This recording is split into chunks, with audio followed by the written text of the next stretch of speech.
युद्ध नहीं जिनके जीवन में, वे भी बहुत अभागे होंगे। या तो प्रण को तोड़ा होगा या फिर रण से भागे होंगे। अपना अपना युद्ध सभी को हर युग में लड़ना पड़ता है और समय के शिलालेख पर खुद को खुद ब खुद गढ़ना पड़ता है। नमस्कार दोस्तों, आपका वंदे मातृभूमि चैनल में हार्दिक अभिनंदन करता हूं। दोस्तों, जैसा कि आप जानते हैं कि वंदे मातृभूमि चैनल में हम वीर से भारतीय सैनिकों के साथ में साक्षात्कार करके कुछ उन अनदेखे पहलुओं, कुछ उन अनसुलझे पहलुओं को और उनके जीवन के चैलेंजेस को बातचीत के जरिए आपके सामने लाने की कोशिश करते हैं। तो आज इसी सीरीज में हमारे साथ एक ऐसे शख्स हैं जिनका नाम मैं आपको इसके बाद में बताऊंगा, लेकिन उनके बारे में पहले मैं आपको बता दूं कि उन्होंने अपनी वीरता, अपनी सूझबूझ से भारतीय सेना को अपना योगदान दिया और वही नहीं बल्कि सेना के कार्यकाल के बाद भी आज अलग अलग क्षेत्रों में अब भारत के विकसित भारत के सपने को पूरा करने में वो अपना योगदान निभा रहे हैं। तो दोस्तों, आज हमारे बीच हैं सेना के रिटायर्ड कर्नल श्री शशांक कौशल जी। शशांक कौशल जी, आपका मैं बहुत बहुत स्वागत करता हूं। धन्यवाद। और आपका धन्यवाद करता हूं कि आपने अपने बिजी शेड्यूल से थोड़ा सा वक्त निकाल करके हमारे व्लॉग में दर्शकों के साथ अपने एक्सपीरियंस साझा करने के लिए आज आप तैयार हुए हैं। तो आपका बहुत बहुत धन्यवाद और स्वागत। व्लॉग शुरू करने से पहले थोड़ा सा मैं इस बारे में जानना चाहूँगा कर्नल कौशल जी कि एक सैनिक के रूप में जब आपने शुरुआत की तो आपके अंदर क्या कुछ किसी तरीके का एक संदेह, किसी तरीके का एक जिसे कहते हैं ना कि मैंने इसी कैरियर के लिए सोचा था, इसी कैरियर को मैंने आज अपने ड्रीम को अचीव कर लिया, इस तरीके का कुछ आपके अंदर चल रहा था, या ये लाइफ में अपने एक जैसे कहते हैं ना किस्मत का खेला था और वो अपने आप आ गया सामने और मैंने पकड़ लिया, लेकिन हाँ कहीं ये लगा कि जो किस्मत ने दिया वो बहुत अच्छा था। तो क्या कुछ ऐसा कुछ आपके साथ में घटित हुआ? आपके अंदर की उस समय की भावनाएं मैं जानना चाहूँगा। तो देखिए, जब मेरे बचपन का जो समय है वो एक जगह है अम्बाला कैंट। अच्छा, अम्बाला चौक। हाँ जी, अम्बाला चौक बहुत बड़ी छावनी है जी। मेरी पढ़ाई लिखाई वहाँ के एयरफोर्स स्कूल में हुई है। ओके। और हमारा घर भी बिल्कुल छावनी के बीचों बीच होता था। जब दिन रात हम अलग अलग यूनिफॉर्म्स में, चाहे वो एयरफोर्स वाले हों ब्लू यूनिफॉर्म में या ग्रीन ओजी यूनिफॉर्म में आर्मी वाले हों, जब इनको देखते थे, एक दो के घर भी जाते थे, जो कि बच्चे हमारे साथ पढ़ते थे उनके घर भी जाते थे, तो आई थिंक उस वर्दी को देख के, उनकी इज्जत को देख के और जिस तरीके से वो सहजता से रहते थे जी, वो देख के बहुत ही वो ऐसी इम्प्रेशनेबल एज होती है, आपके मन पे ऐसी छवि घर कर जाती है कि मन में इच्छा थी कि हम भी वर्दी पहनेंगे। अच्छा। तो जब तक फिर कॉलेज गए, कॉलेज में दोस्तों के साथ बैठ के एग्ज़ाम दिया और जब तक हम कॉलेज का फाइनल रिजल्ट ले पाते उससे पहले फौज में आ गए जी। तो ऐसा नहीं कहूँगा कि बहुत सारे ऑप्शंस देखने के बाद आया, इनफैक्ट आई थिंक और कुछ ये आपने जब डेस्टिनी की बात करी तो मैं मानता हूँ ये बात को जी कि ये डेस्टिनी होगी जी। हो सकता है अगर मैं उस समय नहीं जाता तो मैं और ऑप्शंस अपनी ज़िंदगी में देखता, लेकिन ये डेस्टिनी रही होगी कि मन में वो सोचा था और उसी तरीके से हो गया। बिल्कुल, यही बात मैं जानना चाह रहा था कि होता यही है कि हमारे सामने बहुत से ऑप्शंस होते हैं उस एज में और डेस्टिनी ही कुछ ऐसा हमारे सामने लाती है। अब हमारे ऊपर है कि हमने उसको चूज किया कि नहीं किया। तो यही चीज मैं आपसे जानकारी लेना चाहता था। तो सर, एज अ कर्नल कौशल, आपकी जर्नी कैसी रही एज अ सैनिक, एज अ सोल्जर? आप कहाँ कहाँ पोस्टेड रहे, क्या क्या आपके एक्सपीरियंसेस रहे, उसके बारे में कुछ दर्शकों से साझा करना चाहेंगे हम इस बातचीत के जरिए। सबसे पहले तो मैं सिर्फ ये बताना चाहता हूँ कि इस देश में या पूरी दुनिया में जी, क्योंकि मैं बहुत सारे अलग अलग कंट्रीज़ के, अलग अलग देशों के डिफेंस ऑफिसर से मिला भी हूँ, उनसे बातचीत भी हुई है और बड़े बेबाक तरीके से, बहुत ही ऑनेस्ट तरीके से आपस में बातचीत हुई है, क्योंकि चाहे आप इस देश के सैनिक हैं या किसी और देश के सैनिक जी, एक सैनिकों में एक तरीके का कम्युनिकेशन और एक तरीके का जो रिलेशनशिप बनता है वो बियॉन्ड बॉर्डर्स होता है जी। तो मुझे लगता है कि हिंदुस्तान में या किसी भी देश में इससे अच्छा कोई जीविका का साधन और अपने देश के लिए सेवा करने का तरीका और कुछ नहीं हो सकता। ये एक ऐसी प्लेटफॉर्म है, एक ऐसा जीविका है, एक ऐसा जीविका नहीं कहेंगे, एक्चुअली ये एक जीने का तरीका है जी। जिसमें आप पूरे भारत का भ्रमण करते हैं। पूरे भारत का भ्रमण करना आप वैसे भी कर सकते हैं, ट्रेन में जाके, बस में जाके, एयर फ्लाइट से जाके, लेकिन वहाँ रहना और वहाँ के लोकल कल्चर्स को देखना, वहाँ की संस्कृति को समझना, वहाँ के लोगों के बारे में परेशानियाँ समझना, उनकी किस तरीके की सोच है, किस तरीके से उनके पुराने रीति रिवाज हैं, उतना डेप्थ में, उतनी ज़्यादा डेप्थ में कोई और ऐसा कोई और तरीका नहीं होगा जिसमें आप वो समझ पाएंगे। जी। मैं आपको बताऊं कि मैंने लेह के ऊपर जो हमारा एक आखिरी गांव है उसका नाम है त्याक्षी। जी। अब तो लोग तुर्तुक तक जाते हैं, तुर्तुक वहां से लगभग 7-8 किलोमीटर पीछे जी, है। शायद उसको बोलते हैं आखिरी गांव है, जी, वो जी, जो चाइना बॉर्डर उसके बाद शुरू हो जाता है, पाकिस्तान बॉर्डर। ओके। और वो तुर्तुक और त्याक्षी जो है 1971 तक पाकिस्तान में था। जी। 47 से पहले हमारा था। अच्छा। 47 में कैप्चर हो गए, पाकिस्तान के पास चला गया। जी। 71 में हमने वापस रिकैप्चर करा। जी। वहां से वो आखिरी गांव से लेके और विवेकानंद रॉक जो कि हमारा सदर्न मोस्ट पॉइंट है, जी, ईस्ट में अरुणाचल और मेघालय, और वेस्ट में जैसलमेर, बाड़मेर जो कि आखिरी पॉइंट है आपका। जी। और ये सब जगह के अलग अलग मौसम है, अलग अलग तरह की प्रकृति है। ईस्ट में छोटी पहाड़ियां हैं और ह्यूमिडिटी है। जी। वेस्ट में जैसलमेर, बाड़मेर की तरफ गर्मी है, रेत है। नॉर्थ में जहाँ मैं त्याक्षी की बात कर रहा हूँ वहाँ माइनस में टेम्परेचर है। जी। साउथ में जहाँ मैं बात कर रहा हूँ वहाँ समंदर है। जी। अलग अलग प्रकृति के रूप को देखने के लिए इससे अच्छा जगह नहीं मिल सकती, और मैंने ये सब देखा है। तो मुझे लगता है कि अगर आप करोड़ों रुपए भी लगाएं और अपना पूरा जीवन लगा दें, तब भी आपको इस तरीके का एक्सपीरियंस, जी, ऐसा मौका अपनी ज़मीन से जुड़ने का, अपनी मातृभूमि को देखने का, और कोई संस्था ऐसा नहीं दे सकती जो ये देती है। जी, बिल्कुल इस बात से मैं भी एग्री करता हूँ। और ये कैरियर ऑप्शन बहुत कुछ लकी फ्यू को ही मिलता है जी। और ये आपको सेवा करने का मौका मिला, आप भी शायद उनमें से आपने बड़ी इंटरेस्टिंग बात बताई मेरे को कि मैं बताऊं, मेरे बड़े भाई जो हैं जी, मेरे से 3 साल बड़े हैं, उन्होंने लगभग 8-9 बार एनडीए और 6-7 बार सीडीएस के लिए अपीयर करे और हर बार रिटन पेपर एग्जाम क्लियर करा। जी। और वो एसएसबी के लिए गए और हर बार जाने क्या कमी रही होगी या क्या होगा। और क्योंकि वो उस तरीके से कर रहे थे तो मेरे को मन में थोड़ी शंका थी, क्योंकि वो मुझसे पढ़ाई लिखाई में भी तेज थे, भागने दौड़ने में भी तेज थे।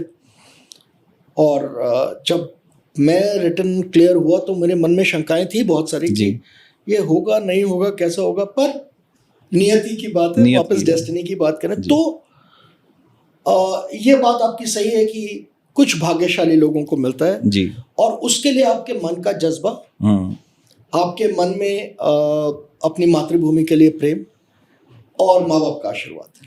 बिल्कुल सही कहा, दोनों चीजें चाहिए। बिल्कुल सही कहा आपने। और इस बात को जानकारी में मतलब आपने जो दी वो बिल्कुल सही है, और मुझे लगता है कि ये आने वाली जनरेशन के लिए भी एक तरीके का मैसेज है, क्योंकि उनके सामने भी बहुत सारे ऑप्शंस हैं। आज की डेट में बोलें तो और भी ज़्यादा हैं, जितने शायद आपके सामने थे उससे आज कुछ नहीं है तो 10-15 गुना ज़्यादा ही होंगे। और उनके सामने जब इतने सारे वास्ट ऑप्शंस खुले हुए हों तो उसमें से एक पिक एंड चूज करना थोड़ा डिफिकल्ट हो जाता है। तो देखिए, मैं आज की डेट में देखता हूँ जो टेक में है, क्योंकि मैं अभी जो मैं काम करता हूँ उसके बारे में बाद में बात करेंगे जी, लेकिन मेरा बहुत समन्वय रहता है यंग जनरेशन जेन जी के साथ जी। बहुत सारे यंगस्टर्स को और स्टार्टअप्स को मैं मेंटर करता हूँ, उनको दिशा मार्गदर्शन करता हूँ उनका, और उनके साथ बहुत लगातार मेरी बातचीत चलती है। लेकिन मुझे ऐसा लगता है कि हालांकि उनमें से कुछ बहुत सक्सेसफुल हुए हैं पिछले 4-5 साल में जी, और अगर हम आर्थिक रूप से बोलें तो बहुत सक्सेसफुल है। बिल्कुल।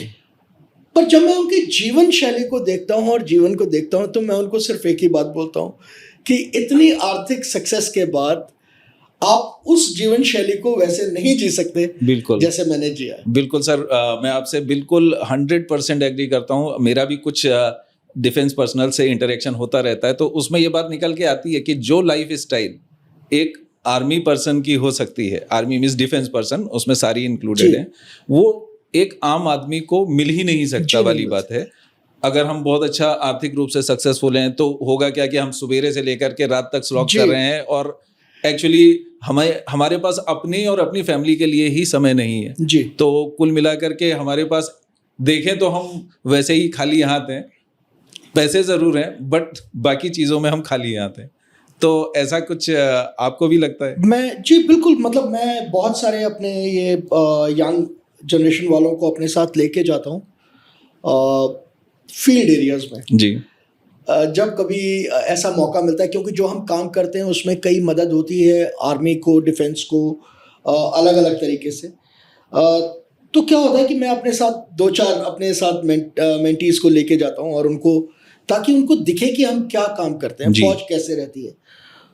और जो एक बॉन्ड, एक जो हमारा बंधुत्व, जो एक फौज में सिर्फ नाम से और आपका इससे कि आप फौज में रहे हैं जी, जो बॉन्ड बना होता है वो इतना अटूट है कि वो आपकी पूरी जिंदगी चलता है और मरने के बाद भी चलता है। बिल्कुल सर।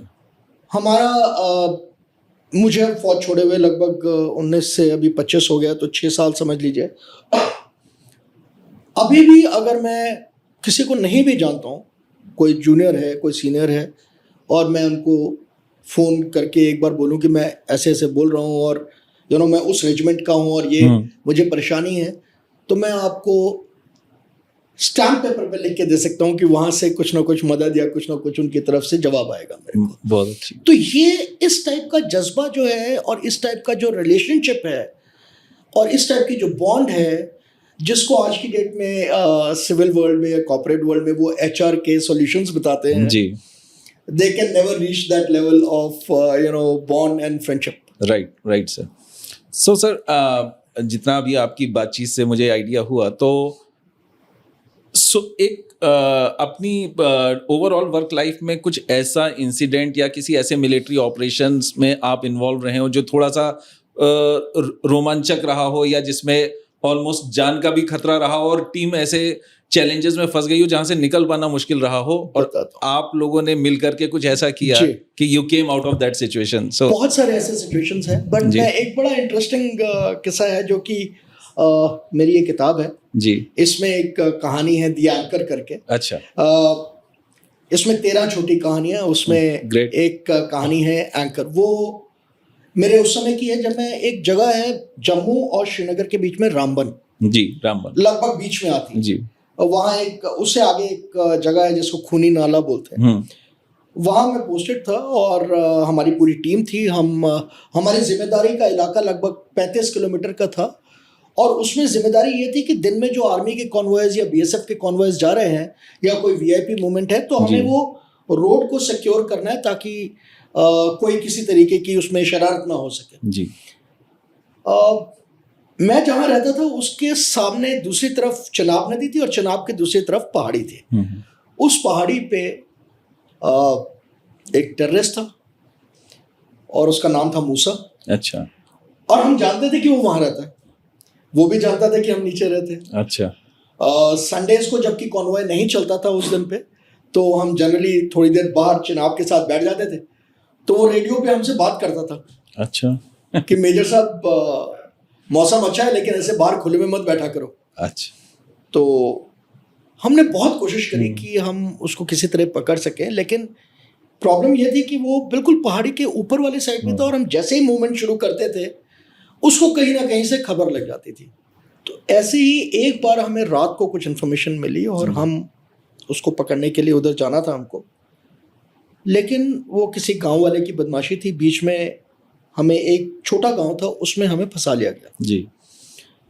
और वहाँ से निकलने के लिए मेरे साथ मेरे 6 लड़के और थे।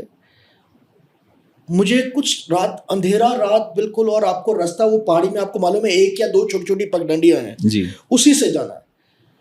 हमें कतई समझ नहीं आया कि हम किस तरीके से यहाँ बचेंगे, और चारों तरफ से हम घिरे हुए हैं, और जहाँ भी बाहर निकलेंगे तो क्या करेंगे। तो मेरा एक जवान था, ऐसे में ये बहुत कमाल की चीज़ ये है कि आप जब मुसीबत में घिरे होते हैं तो आपका दिमाग बहुत तेज चलता है जी, तो उसने एक झोंपड़ी साइड वाली पकड़ी और झोंपड़ी में खुदाई करनी शुरू करी। मैंने बोला यार यहाँ चारों तरफ गोली चल रही है, हम फंसे हुए हैं, तू क्या खुदाई कर रहा है, हम क्या इसमें कब्र बना के बैठेंगे।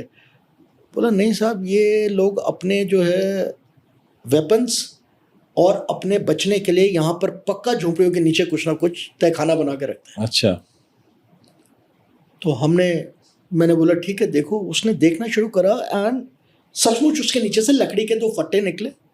हमने वो निकाले, उसमें हम घुसे, और वो उसके नीचे छोटी सी सुरंग थी जो कि हमें उस गांव के बाहर ले जाके छोड़ गई। सो यू नो समटाइम्स, और वो इंसिडेंट जब भी मैं सोचता हूँ मेरे सचमुच रोंगटे खड़े हो जाते हैं, क्योंकि मुझे लगता है कि उससे निकलना मुश्किल था उस रात हमारा। ये सिर्फ वो लड़के की प्रेजेंस ऑफ माइंड थी, रघुवीर करके लड़का था हमारे साथ, और वो पैरास का था। ओके, और उसने हमें उस दिन उस रात बचाया, और हम निकले। अभी भी वो मुझसे बातचीत करता है। तो वो, हालांकि मूसा हमारे रहते वहाँ पर नहीं पकड़ा गया, बट हमारे निकलने के लगभग 6 महीने बाद पता लगा था कि उसका एनकाउंटर किया गया। ओके, लेकिन वो एक रात जो है वो मेरे जहन में बहुत बुरी तरह छपी हुई है। अब मैं आपको इसका क्यों मैं ये स्टोरी बता रहा हूँ, उसका एक बैकग्राउंड बताता हूँ जी, 99% जो फौजी हैं वो सब ऐसी जगहों पे रह के वापस आते हैं। हमारे यहाँ हम मेंटल हेल्थ को बहुत ज़्यादा तवज्जो नहीं देते हैं। जी, हम सोचते हैं कि बेटा लड़का है, रोता नहीं है, यू नो, लड़कों को रोना अच्छा नहीं है, लड़कियां रोती है।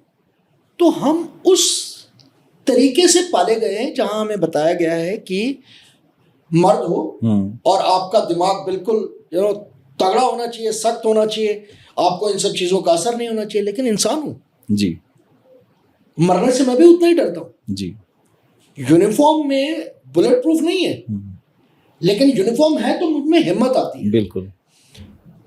उस इंसिडेंट के बाद मैं कई दिनों तक अपने कैंप में जब होता था, हल्की सी आवाज़ से, हल्की सी कोई कहीं कुछ सुनाई दे जाए, मेरी नींद खुल जाती थी। इनफैक्ट मैं जब अपना टेन्योर पूरा करके भी वापस आया हूँ पीस स्टेशन में, कई महीनों तक मैं रात को पूरी तरह सो नहीं पाता था। अच्छा, तो ये मेंटल हेल्थ का एक ऐसा इशू है जो कि जिसके ऊपर हम ध्यान नहीं देते। और कई बार आपको पता लगेगा कि यू नो फौजी वापस आया, उसने आके घर में झगड़ा कर लिया, उसने यहाँ मारपीट कर ली। ये समझिए कि वो किस हालात से आया है। बिल्कुल। और हमारे यहाँ कोई ऐसा पारंपरिक तरतीब नहीं है जहां पर हम उसकी मेंटल हेल्थ का चेकअप करते हों। एक आदमी उस एरिया से, जेएनके से, मिलिटेंट से लड़के वापस आ रहा है, आके उसको पीस स्टेशन में बिठा दिया और उसको बोला कि अब आप वापस मेरी जिप्सी के ड्राइवर है। अच्छा, वो अभी तक मेंटली सेट नहीं हुआ है। किसी तरीके की काउंसलिंग वगैरह का सिस्टम है? जहां हमें कहीं नजर आता है कि ये शायद थोड़ा भटक गया है, वहां हम बोलते हैं। लेकिन वही मैं कह रहा हूं, कोई तरतीबवार जी, कोई इंस्टीट्यूशनलाइज्ड ऐसी कोई काउंसलिंग नहीं है। जी, हर इंसान अलग होता है। जी, हो सकता है मैं और आप दोनों जाएं ऐसी जगह पे, तो वापस आया हूं तो मेरे तो रोंगटे खड़े हैं, आपके नहीं होते। जी, आप स्ट्रांग हैं मेरे से दिमाग में, उसी जगह से आए हैं। तो हमारा कोई एक ऐसा इंस्टीट्यूशनल कोई तरीका नहीं है जिसमें हम ये माने कि इस तरीके का एक काउंसलिंग। हालांकि हम यूनिट लेवल पे जब हम वापस आते हैं तो उसका इंटरव्यू करते हैं, उसके आसपास वालों को बोलते हैं कि यार इसका ध्यान रखना, अभी वापस आया है, हो सकता है अगर तुम्हें कुछ गलत लगे बताना। बट वो एक इंस्टीट्यूशनल तरीका नहीं है जी। तो जब मैं वापस अपना यूनिट में आ गया, उसके बाद जब मैंने कमांड करनी शुरू करी अपनी पलटन, तो मैंने ये तरतीब बनाई कि जो भी लड़का आएगा वहाँ से, आरआर से या इस एरिया से, वो आके पहले काउंसलिंग के लिए जाएगा। जी, 15 दिन तक उसकी काउंसलिंग चलेगी, ताकि जो साइकोलॉजिस्ट है वो पूरी तरह हमें बता सके कि ये लड़का वहाँ से किस मेंटल कंडीशन में आया है जी। उसके बावजूद हमसे कई बार चूक हो जाती थी, लेकिन फिर भी अपने लेवल पे हमने कोशिश करा। तो ये एक इंसिडेंट ऐसा है जिससे मैं अपनी ज़िंदगी में उतार के कुछ और लोगों की भी मदद कर पाया, नीचे वालों की। बहुत अच्छी बात है सर, और ये थोड़ी सी जानकारी बहुत अहम है हमारे दर्शकों के लिए भी कि हमें समझना होगा कि अगर सैन्य एरिया से कोई सैनिक आ रहा है तो उसका एक मेंटल लेवल डिफरेंट होता है और वो रिएक्ट कर सकता है कुछ इश्यूज पे। तो उसके पीछे रीज़न ये नहीं है कि उसका नेचर ऐसा है, बट हो सकता है उसके ऊपर उस एनवायरनमेंट का, उस एटमॉस्फेयर का असर हो। जी, बहुत अच्छी बात कही आपने। तो सर इसके अलावा किसी और ऑपरेशन में आप इन्वॉल्व रहे हो जिसमें जो मेजर हमारे आर्मी के? जी, और पराक्रम में हम थे और विजय में थे, हम डिप्लॉयड थे वहाँ पर। बट वो जो टाइम है और वो जो एरियाज है उसके बारे में हम ज़्यादा बात नहीं कर सकते हैं। नहीं, वो बिल्कुल एक्सेप्टेड। लेकिन वो दोनों ऑपरेशंस कई रात आप मैं जिस रेजिमेंट से आता हूँ उनके पास, हमारे पास छोटे टैंक होते हैं, हल्के टैंक, लाइट टैंक्स, मतलब इस तरीके का, उसको बीएमपी बोलते हैं जी। और वो एक ऐसा प्लेटफॉर्म है, एक ऐसा टैंक है जो कि हवा से, हेलीकॉप्टर से, पैराशूट के साथ फेंका जा सकता है। अच्छा। पानी में नदी क्रॉस करके जा सकता है या समंदर में जा सकता है, और रेत पे और बर्फ पे तो चलता ही चलता है। वो तो चेन्स की वजह से वहाँ चलता है। लेकिन ये एक ऐसा एम्फीबियस व्हीकल है जो कि बहुत ही कमाल की मिलिट्री व्हीकल है। हम कई रात लगातार उसी व्हीकल में सोए हैं या उसके ऊपर सोए हैं ड्यूरिंग द ऑपरेशंस, जब हमें पता था कि होने वाला है, कुछ ना कुछ होने वाला है। सेफ आ गए वहाँ से, ठीक है। आई मीन बहुत लोगों को खोया हमने, अपने दोस्तों को, यारों को, बट वो दोनों ऑपरेशंस थे, स्ट्रांग थे, हमारे सामने थे। इनफैक्ट ये जो रामबन वाला भी बता रहा हूँ, ये भी एक ऑपरक्षक, एक ऑपरेशन बोलते हैं उसको, उसके अंडर आता है। तो रहे ऑपरेशंस, प्लस इंटरेस्टिंग जगहें रही हैं, वहाँ पर भी इंटरेस्टिंग लोग मिले हैं जी। अपनी तरफ से कोशिश करी कि जहाँ जितने लोगों के लिए जो कर सकें वो करें। नहीं, बहुत अच्छी बात है सर। आप ही लोगों के वजह से आज हम जो सिविलियंस हैं वो आसानी से सो सकते हैं रात में, क्योंकि कोई ना कोई बॉर्डर पे खड़ा होकर के गार्ड कर रहा है। एक बहुत अच्छी लाइनें हैं, चार, मैं आपको जी प्लीज। कि सर ना झुकाना मस्जिद में, ना मंदिर के अहाते में, सर ना झुकाना ना मंदिर में, ना मस्जिद में, ना मंदिर के अहाते में, सर ना झुके तुम्हारा इबादत में, मिजाज कुर्सी में या किसी की इबादत में, सर झुके सिर्फ उनकी शहादत में जो शहीद हुए हमारी हिफाजत में। बहुत अच्छी बात सर कही आपने। तो ये आपका खुद का लिखा हुआ है कि नहीं? कुछ पोर्शन कहीं सुना होगा, दिमाग में है तो अच्छा जी। मेरा अपना लिखा हुआ मैं आपको सुनाऊंगा जब हमारी बारी आएगी। बिल्कुल बिल्कुल सर, हम आएंगे उस पे। तो सर जैसा मुझे आपको बारे में जानकारी लेते हुए ये बात पता चली कि आपने लगभग 22-25 साल इसमें डिफेंस में, लगभग 24 साल मैंने। 24 साल जी। तो उसके बाद आपने क्या छोड़ दिया? जी, ऐसा था कि 24 साल में आते आते जो एक्चुअली मुझे लगने लगा था कि अब मैं अपना एक्सपीरियंस और एक्सपोजर बाहर बढ़ाना चाहता हूँ। जो मैं सेवा करना चाहता था, जो मैं काम करना चाहता था, उतना हो गया और पूरे देश का भ्रमण भी हो गया जी। तो ज़्यादा इम्पोर्टेंट ये था कि मुझे ऑफिस वर्क और प्लानिंग से ज़्यादा, बहुत ज़्यादा मज़ा नहीं आता था। अच्छा। तो सोल्जरिंग वाला काम हो चुका था। तो 2019 में मैंने आर्मी से वॉलंटरी रिटायरमेंट लिया। अच्छा। और उसके बाद बहुत ही एक बढ़िया सफ़र पे चले, जिसमें मैंने स्टार्टअप्स शुरू करे। ओके। एक के बाद एक 3 स्टार्टअप शुरू करे, अब मैं चौथे नंबर पे हूँ। हुआ ये कि 2019 में जो मैंने स्टार्टअप शुरू करा, उसमें जो कुछ मेरे पास जमा जोखड़ा, जो पैसा बचा, पूंजी जो बची थी, वो सब उसमें लग गई। और 2020 में कोविड आ गया जी।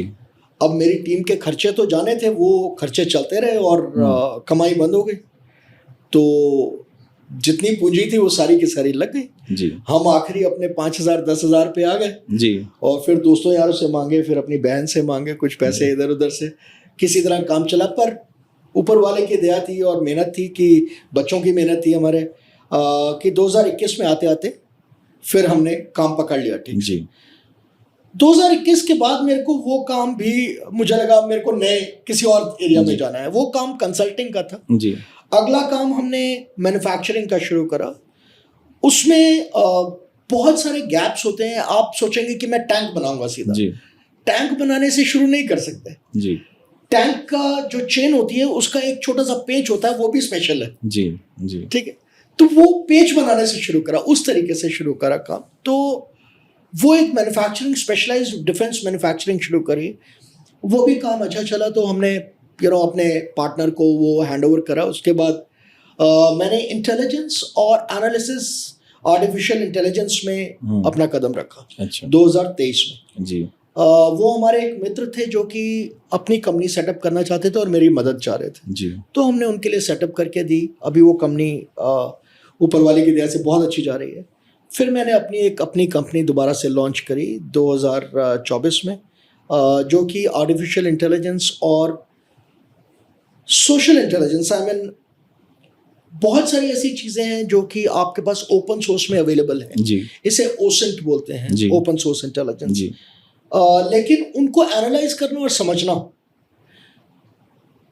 बांग्लादेश में जो हालात हैं, वो हालात कहाँ से शुरू हुए, कैसे शुरू हुए, और उसको अगर हम राइट टाइम पे एनालाइज करते और वो पूरे कंटेंट्स को एक जगह लाके अगर कोई प्लेटफॉर्म एनालाइज करता, तो आपको लगभग 3 महीने पहले बता देता कि यहाँ ये इवेंट होने वाला है। जी। इनफैक्ट हमारा जो एल्गोरिदम बनाया था हमारे बच्चों ने, वो हम उस समय देख रहे थे। तो जब ये इवेंट हुआ, जब उनकी प्राइम मिनिस्टर को वहाँ से रातों रात जाना पड़ा, जी, उससे लगभग 10-12 दिन पहले हमारा मेरा ही अपना एक टीम का मेंबर वो आया, बोला सर मेरा एल्गोरिदम जो है वो ये बोल रहा है कि अगले 6-7 दिन में यहाँ पर तख्ता पलट होने वाला है। हमने न्यूज़पेपर पढ़ा, इधर पढ़ा, मेरे को लगा नहीं ऐसे तुम अपना एल्गोरिदम ठीक करो, ये कुछ गलत बता। और जब हुआ तो तब हमें झटका लगा कि ये क्या हुआ। उसके बाद हमने उस एल्गोरिदम को और ज़्यादा स्ट्रॉन्ग किया और ज़्यादा, अब आज की डेट में हम 2 जगह उस एल्गोरिदम को यूज़ कर रहे हैं, और कभी ज़रूरत पड़ेगी तो आर्मी या कोई इस तरीके की। उसी बात पे आना चाह रहा था, क्योंकि आपने जैसा बताया कि वैसे तो बहुत सी चीज़ें इस पूरे डिस्कशन में आ गई, क्वेश्चन अभी मेरे बहुत सारे हैं जी, लेकिन सबसे पहले इसी पे कर लेते हैं क्योंकि ये अभी दिमाग में तुरंत का तुरंत आ रहा है कि एल्गोरिदम जो आपने बनाया तो वो तो हमारे आर्मी के भी बहुत ज़्यादा काम में आ सकता है, तो अभी अप्रोच किया है क्या? एक्चुअली हमने 2 जगह अप्रोच करा, बट शायद वो अभी उसका, देखिए आइडिया वही कामयाब होता है जो जिसका समय आ जाए। जी, इट्स अ ओल्ड सेइंग कि it's not about the idea, it's about the time of the idea. Right. तो हो सकता है इनको आगे कभी ना कभी किसी को समझ में आएगा, लेकिन हमारे 2 ऐसे एरियाज हैं जिनको ये बहुत काम आ सकता है। जैसे कि एक है एक्सटर्नल अफेयर मिनिस्ट्री और एक डिफेंस, इन दोनों के लिए काम का आ सकता है, और इसमें बहुत स्कोप है अभी बढ़ाने का इसको। बिल्कुल, देखते हैं आगे किस तरीके का आता है। बट मैं आपको आपने उस टाइम मेरे से पूछा कि कोई अपनी लिखी हुई बताएंगे जी। जो 2020 का समय था जबकि सब कुछ लुट गया था और पूंजी खत्म हो गई थी जी। उस समय पे अपने आप को मैंने इंस्पायर करने के लिए एक अच्छा छोटी सी कविता लिखी थी। बिल्कुल सर, हम सुनना चाहेंगे। मैं क्या, मेरे दर्शक भी शायद ये सुनना चाहेंगे कि हमारे गेस्ट जो आते हैं वो हैं तो डिफेंस के, लेकिन एक सॉफ्टर साइड भी है जी, जो उनका कविता के फॉर्म में या शायरी के फॉर्म में कहीं वो अभिव्यक्त करना चाहते हैं। तो प्लीज आप अपनी कविता को वो रखें दर्शकों के सामने। इसका नज्म का उन्वान है, क्या लगता है तुझे जिंदगी, क्या लगता है तुझे है जिंदगी, हम गिरे तो क्या उठ ना पाएंगे, क्या लगता है तुझे जिंदगी, हम गिरे तो क्या उठ ना पाएंगे, थक गए तो बैठे रहेंगे रुक जाएंगे, तेरे अंधेरे से सहमे डर जाएंगे, तेरी बेरुखी से नाराज होके जम जाएंगे, क्या लगता है तुझे है जिंदगी, क्या लगता है तुझे है जिंदगी, हम गिरे तो क्या उठ ना पाएंगे, सुन ले जिंदगी, हम जहां गिरेंगे सुन ले, वहाँ अपने निशान रख, अपने जख्मों को सहलाएंगे, हम वहीं से अपनी नई राह बनाएंगे। हर सपने को याद रखेंगे, मन को बहलाना पड़ा तो बहलाएंगे, और फिर से एक एक सपने को संवार कर संजोने जाएंगे। सुन ले है जिंदगी, अपनी हर इंद्री को जगा, अपने हर हौसले को जमा, अपनी हर इंद्री को जगा, अपने हर हौसले को जमा, तो देखना तेरे सीने पर सूरज अपने हाथों से फिर उगाएंगे। सुन ले है जिंदगी, हम मनुपुत्र हैं, आदम की औलाद हैं, मौत भी आएगी अगर रास्ते में, उससे भी कह देंगे जा लौट जा, हम आज नहीं कल जाएंगे। हमारे सपने अधूरे हैं, हमारी ख्वाहिशें नामुकम्मल, वो पूरी कर ले ज़रा, जा लौट जा, हम आज नहीं कल जाएंगे। बहुत अच्छे, बहुत अच्छे। मतलब इतने अच्छे लफ्ज़ों में आपने अपने पूरे जज्बातों को उकेर के रख दिया, जिसको बोलते हैं। तो ये मैंने अपने लिखने के बाद इसका एक बड़ा प्रिंट मैंने अपने सामने अपनी टेबल पे रखा, बहुत ही मोटिवेशनल है। जब जब मुझे लगता है कि नीचे गिर रहा हूँ तब तब मैं इसको पढ़ता हूँ। बिल्कुल, और खुद का लिखा हुआ है, सबसे बड़ी बात। तो अपनी लिखी हुई बात खुद को मोटिवेट कर रही है। इनफैक्ट ये एक ऐसी चीज़ है जो मुझे शायद विरासत में मिली है। अच्छा। मेरे पिताजी बहुत अच्छा लिखते थे, उनकी लाई हुई किताबें मैं आज तक पढ़ता रहता हूँ। उन्होंने मुझे पढ़ने का शौक, वो ये बोलते थे कि एक जिंदगी में सब कुछ एक्सपीरियंस करना मुनासिब नहीं है, तो किसी ने अगर किताब लिखी है उसका एक्सपीरियंस जिंदगी का उसमें है, अब किताबें पढ़ के उसके एक्सपीरियंस को जी सकते हो। बिल्कुल बिल्कुल तो सही। चाहे वो मिर्जा गालिब हो जी, चाहे कीट्स हो, चाहे हम बात करें हैमिल्टन की, जिस तरीके के पोएट्स, राइटर्स, शेक्सपियर, वो सब तरीके का किताबें वो पढ़ते रहे, और वो किताबें मैं उनसे लेके आगे बिल्कुल एक ही जीवन में कई जीवन जी लेने वाली बात है, और ये एक कलाकार ही समझ सकता है जी। तो एक हम देख रहे हैं अपने सामने एक डिफेंस पर्सन और कलाकार का कॉम्बिनेशन हमारे सामने बैठा हुआ है, जो कि कर्नल कौशल के जी हैं हमारे साथ में। तो सर, एक क्वेश्चन मैं दोबारा वापस अपने डिस्कशन पे जाना चाहूँगा जी। आर्मी से आपने वीआरएस लिया, तो उस समय जो पहले और बाद के शशांक कौशल जी में क्या डिफरेंस आप पाते हैं? जो तो ये है जी डिफरेंस। अच्छा, यू गॉट दिस बियर्ड। जी, फौज में दाढ़ी नहीं रख सकते other than if you are Sardar ji, because उनके रिलीजन के हिसाब से है। और अगर आप मुस्लिम हैं और आप अगर ये रिक्वेस्ट डालते हैं कि मैं दाढ़ी रखना चाहता हूँ, तो वो अलाउ करते हैं जी। और लेकिन उसमें कुछ एक कंडीशंस हैं कि आप दोबारा चेंज नहीं कर सकते, आपको वैसा ही रखना पड़ेगा। अच्छा। जैसा आपके रिलीजन में है वैसा रखना पड़ेगा। अच्छा। सो एक तो ये शेव करते थे रोज, वो चेंज आ गया, वो चेंज आ गया। दूसरा आई थिंक मैं शुरू से थोड़ा सा लीक से हटके हूँ जी। और मुझे लगता है कि जो मैंने अपनी क्रिएटिविटी को वहाँ थोड़ा सा अनुशासित करके रखा हुआ था, रोका हुआ था जी, वो बाहर आने के बाद मैं खुल के काम कर सकता हूँ। वहाँ बंदिशें हैं और वो बंदिशें बहुत ज़रूरी हैं। मैं बिल्कुल नहीं मानता, कई लोग बोलते हैं कि ऐसी बंदिशें नहीं होनी चाहिए, पर ये हमारी उस संस्था की रिक्वायरमेंट्स हैं। अगर आप चाहें कि भाई मैं वहाँ बैठ के मैं कुछ भी गलत मलत लिख सकूँ, वो नहीं होगा। तो आई थिंक मेरी क्रिएटिविटी बेटर हुई है। मैंने कुछ एक स्क्रीन प्लेज लिखे हैं, कुछ डायरेक्टर्स के लिए उनको सपोर्ट करा है ड्यूरिंग देयर सीरीज। एक सीरीज है Z5 पे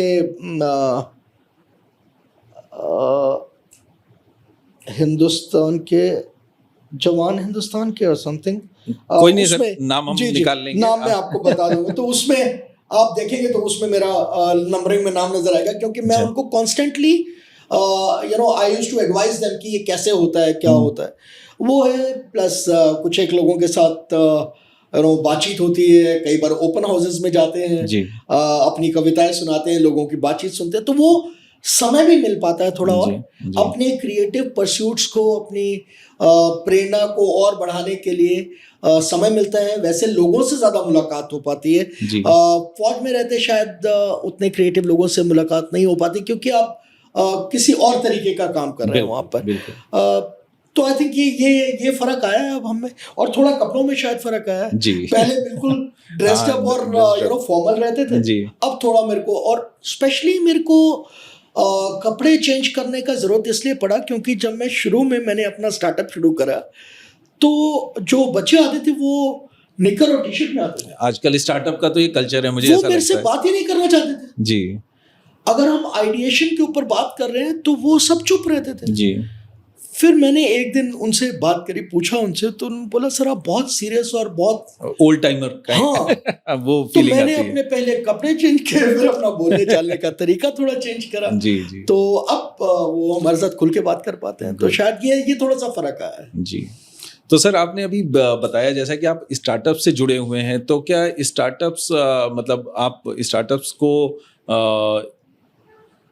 जिसे कहते हैं ना इंक्यूबेशन में उनके हेल्प करते हैं, या उनको प्रॉपरली पूरा सेटअप करवाने में आप उनकी हेल्प करते पूरा हैं? सेटअप करने में एक्चुअली बहुत सारी गवर्नमेंट स्कीम्स हैं। I am so thankful, I mean this, हमारी गवर्नमेंट ने जब भी से ये स्टार्टअप का प्रोसेस शुरू करा और जब ये पॉलिसीज लाए, लेकिन ये पॉलिसीज नीचे तक परकुलेट नहीं करती। और इतनी सारी ग्रांट्स अवेलेबल हैं। आज अगर आप मन में कुछ सोच लेते हैं, आपको पैसे की कमी नहीं है, कमी है सिर्फ आपके सोच में और मार्गदर्शन, नॉलेज और इंफॉर्मेशन नहीं है। Exactly. That flow is missing. तो मैं बहुत सारी जगह बहुत सारे स्टार्टअप्स को उनको ये मार्गदर्शन देता हूँ कि आप इसके लिए किस किस से जुड़े, कहाँ से ग्रांट ले सकते हैं, किस तरीके का इंक्यूबेशन कर सकते हैं, कहाँ जा सकते हैं। और इनफैक्ट उनको बहुत जगह, जैसे कई सारे ऐसे आइटम्स होते हैं जो कि डिफेंस में बहुत रिक्वायरमेंट होती है, डेली यूज के आइटम। जी। ठीक है, कोई हो सकता है टी शर्ट हो, कोई हो सकता है किस तरीके का कैप हो, कोई स्पेशल चश्मा हो, कोई कान में लगाने की मशीन हो, जी, जो कि बहुत छोटे लेवल पे जरूरत होती है, बट होती है जरूरत। बिल्कुल। तो ऐसी जगह पे मैं उनको मदद कर देता हूँ कि एटलीस्ट उनके 2, 4, 5 आइटम चले जाए। और बेस्ट पार्ट क्या है कि फौज इतनी छोटी, डिफेंस, जब मैं फौज बोलता हूँ तो डिफेंस की बात कर रहे हैं, जी। ऐसी ऑर्गेनाइजेशन है जहां पर वर्ड ऑफ माउथ से काम होता है। अच्छा।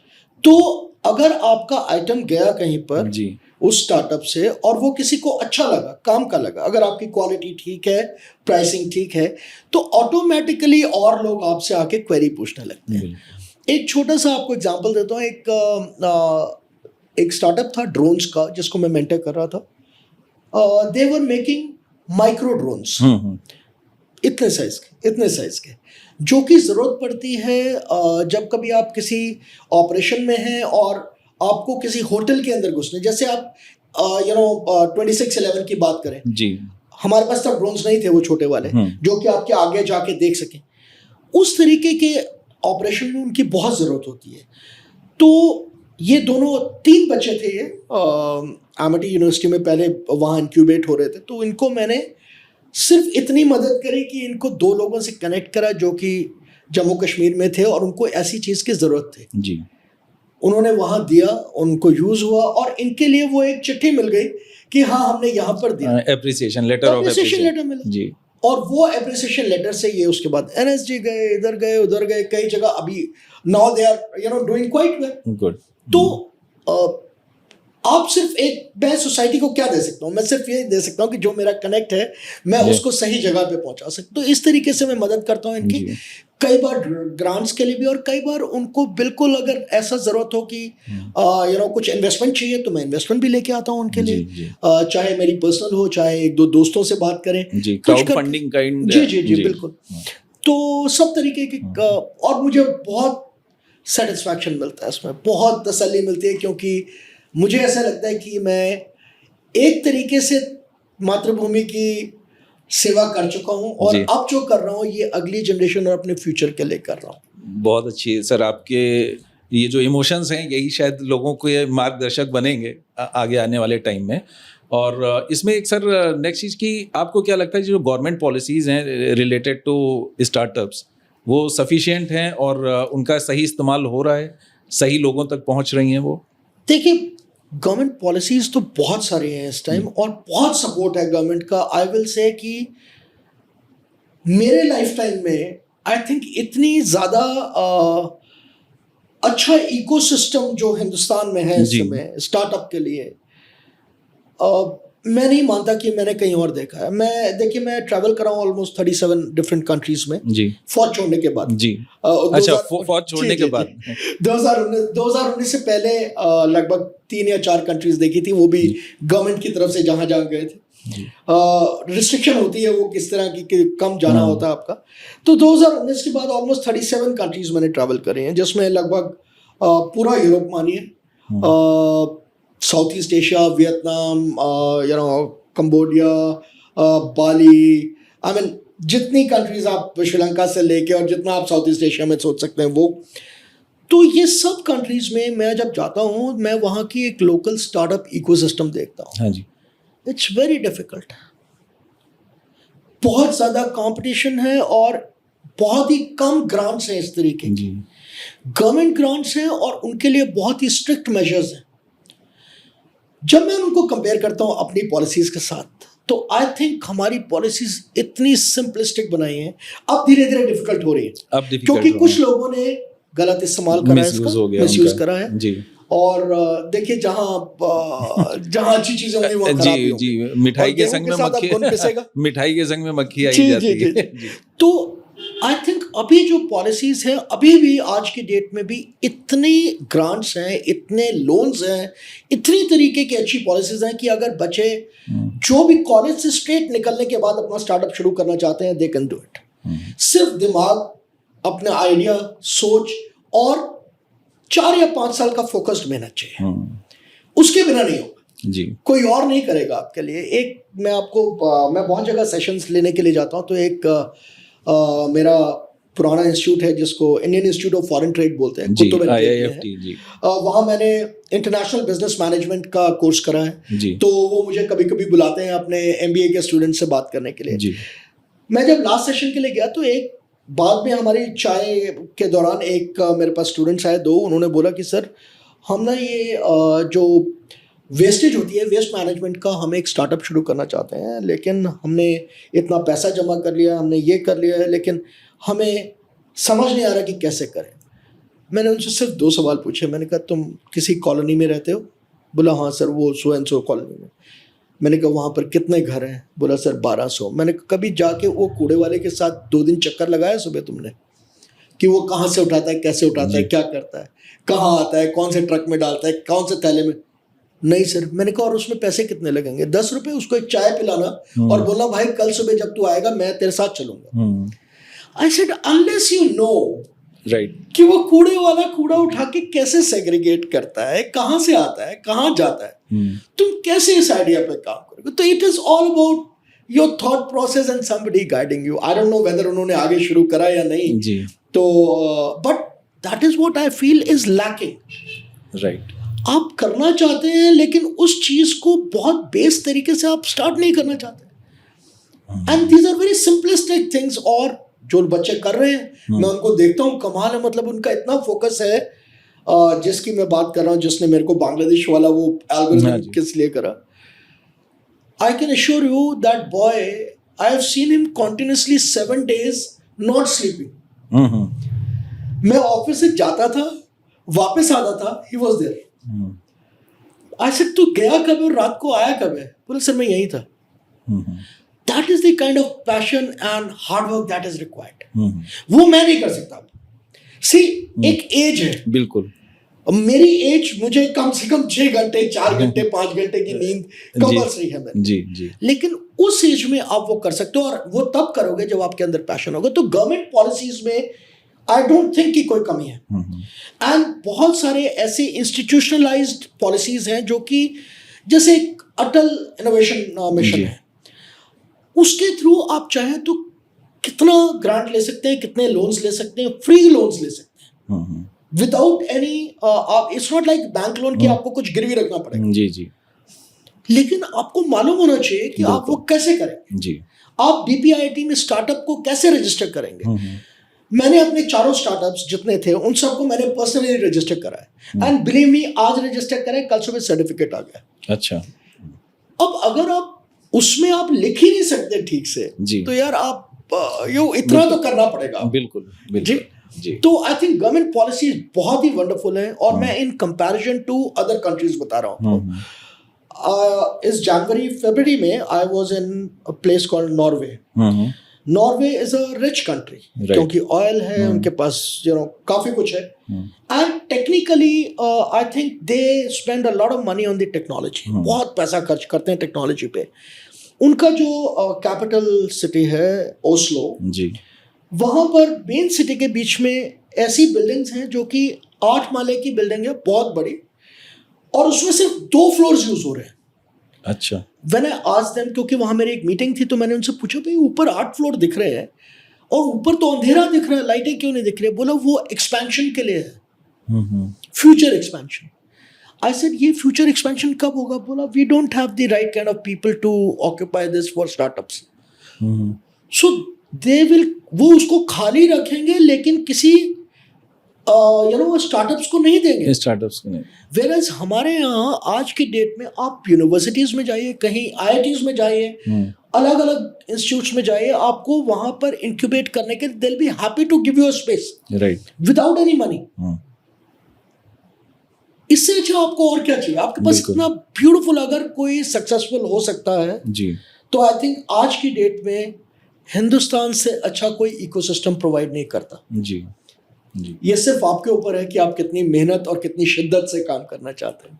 जी, बहुत अच्छी बात सर आपने बताई। सर इसमें एक क्वेश्चन मैं आपसे पूछना चाहूँगा, going back to defence person colonel Shashank Kaushal ji, ये जो अभी हम आप देख रहे हैं हमारे आसपास जितने ये ऑपरेशंस हो रहे हैं, मिलिट्री ऑपरेशंस हो रहे हैं, लाइक ऑपरेशन सिंदूर हुआ, या ईरान और आपके इजराइल की लड़ाई हुई, इसमें ऑपरेशन राइजिंग लाइन आया, यूक्रेन रशिया की वॉर चल रही है, तो एज अ डिफेंस पर्सन आप, क्योंकि आप दोनों एंगल से देख सकते हैं, और आज की डेट में एज अ सिविलियन आप उसको किस तरीके से देखते हैं?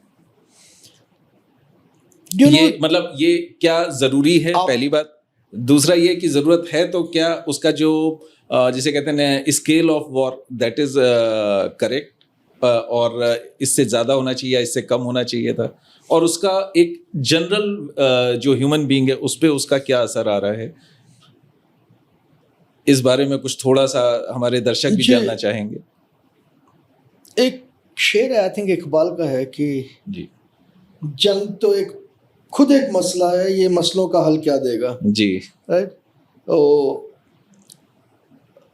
जंग किसी भी देश के लिए अच्छी नहीं हो सकती जी, लेकिन इसका मतलब ये नहीं कि आपको ताकतवर नहीं होना जी। आप 2 ही तरीके से जंग रोक सकते हैं, या मर के या मार के। बिल्कुल। तो मर के जंग रोकना कोई ताकत नहीं है जी, ताकत इतनी होनी चाहिए कि जंग करने वाला आपके सामने रुके अपने आप जी। लेकिन अगर हम बात करें कि पूरे विश्व में इसमें जो जंग है, there are 36 wars which are on as of now. हम बात करते हैं सिर्फ इजराइल और ईरान की, हम बात करते हैं यूक्रेन और रशिया की, हम बात कर रहे हैं इंडिया पाकिस्तान की, या बहुत ज़्यादा होगा तो कभी पैलेस्टीन और सीरिया की बात कर लेंगे। लेकिन do you know there are 36 wars going on. 36 जी जी। यमन में हूतीज की वॉर जी, राइट। आप अफ्रीका में कॉन्गो में आप जो वॉर चल रही है, that is more destructive than any other war. तो मैं आपको ये कह रहा हूं कि 36 जगह पे लड़ाई चल रही है, लेकिन ये आपकी नजर में क्यों है? Because for a very long time Europe सोचता है कि वो इस दुनिया का सेंटर है जी, तो जहां उनकी लड़ाई हो रही है, जहां वो इन्वॉल्व है, हाँ, वो एक लड़ाई इंपॉर्टेंट है, हाँ, बाकी सब बेकार, सब इंपॉर्टेंट नहीं। हमारी जो, अब मैं इसको ऑपरेशन सिंदूर से जोड़ता हूं जी। आप जानते हैं कि यूक्रेन और रशिया का पिछले 3 साल से लड़ाई चल रही है। इजराइल और ईरान का अभी ये कोई फैसला नहीं होगा जी, और ये चलेगा ना जी जी। Operation Sindoor is an example, ये एक ऐसा उदाहरण है पूरी दुनिया के लिए कि आप किसी भी जंग को कितना कैलिब्रेट कर सकते हैं जी। एक ऐसा एक्शन इनफैक्ट मैं जी टीवी में एक डिस्कशन के लिए बुलाया था, तो मैंने उनको यही बोला था, उस समय ऑपरेशन सिंदूर स्टार्ट हुआ था जी।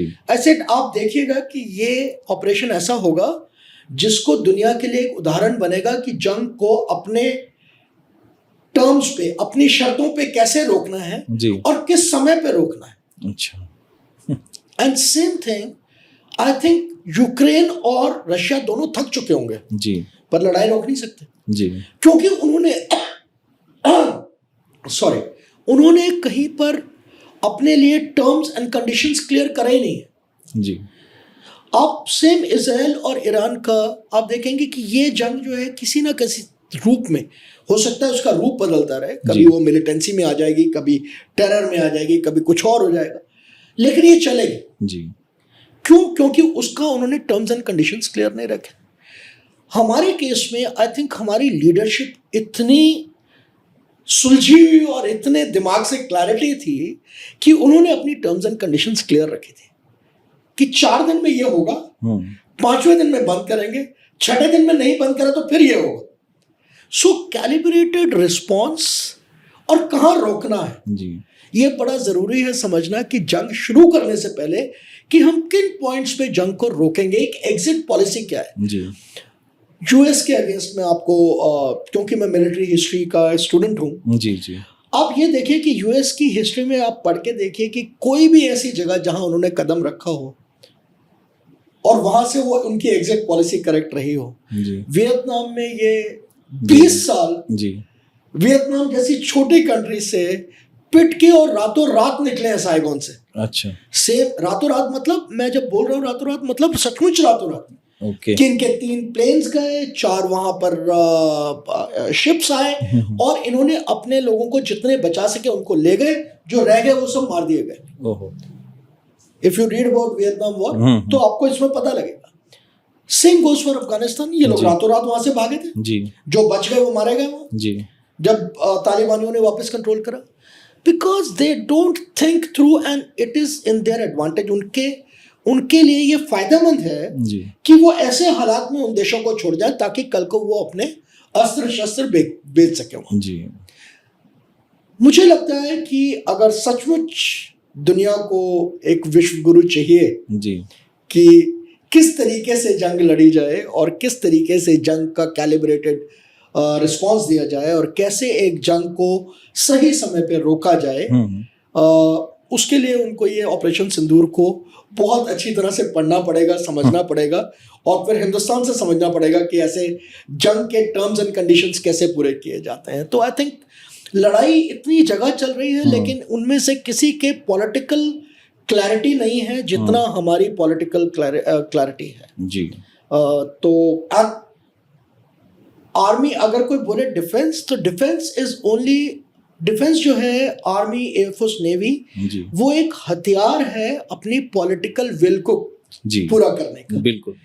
अगर पॉलिटिकल लीडरशिप करेक्ट नहीं सोच रही है जी, तो वो हथियार को आप इस्तेमाल नहीं कर पाओगे जी, या तो गलत जगह इस्तेमाल हो जाएगा या गलत तरीके से इस्तेमाल होगा। तो सही तरीके से इस्तेमाल करने के लिए आई थिंक श्रेय जाता है पॉलिटिकल लीडरशिप को जी।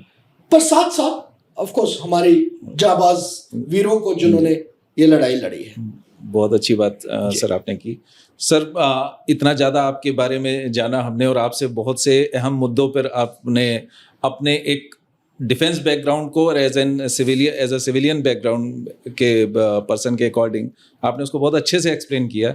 तो मैं उम्मीद करता हूं कि हमारे दर्शकों को बहुत कुछ जानकारियां मिली होंगी इससे, और क्योंकि समय की थोड़ी सी पाबंदी है हमारे ऊपर, तो हम इसको यहीं रोकेंगे और हम उम्मीद करते हैं कि आगे आने वाले शोज में हम आपको फिर से इनवाइट करेंगे और कुछ उन मुद्दों को जिन पे हम अभी बातचीत शायद रोक रहे हैं या नहीं कर पा रहे हैं तो हम इसको आगे कंटिन्यू करेंगे आपके साथ में। इन्हीं शब्दों के साथ मैं आपका बहुत बहुत धन्यवाद करता हूं। उम्मीद है आप ये किताब पढ़ेंगे और आपको पसंद आएगी। बहुत ही इंटरेस्टिंग सर टॉपिक, बहुत इंटरेस्टिंग लग रहा है। बिल्कुल सर, इस पे हम लोग बात करेंगे और इसी के साथ मैं आपका धन्यवाद करता हूं और अपने दर्शकों का भी धन्यवाद करता हूं जिन्होंने अपना कीमती समय निकाल करके इस व्लॉग को देखा और अहम मुद्दों पर एक डिफेंस पर्सन जिसके अंदर एक कलाकार भी है, एक बिजनेस एडवाइजर भी है, एक कंसल्टेंट भी है और एक सिविलियन भी है, वो किस तरीके से इन चीज़ों को एनालाइज करता है, किस तरीके से इन चीज़ों को देखता है, इस पे आप लोगों ने गौर किया होगा और शायद ये कहीं ना कहीं आपको एक मार्गदर्शक के रूप में आपको हेल्प करेंगी आपके अपने जीवन को सुधारने में, जीवन शैली को सुधारने में और अपने सही करियर पाथ को चुनने में। तो इन्हीं शब्दों के साथ दर्शकों, मैं आपसे अलविदा लेता हूँ। हमारे चैनल को लाइक, सब्सक्राइब कीजिए। वंदे मातृभूमि।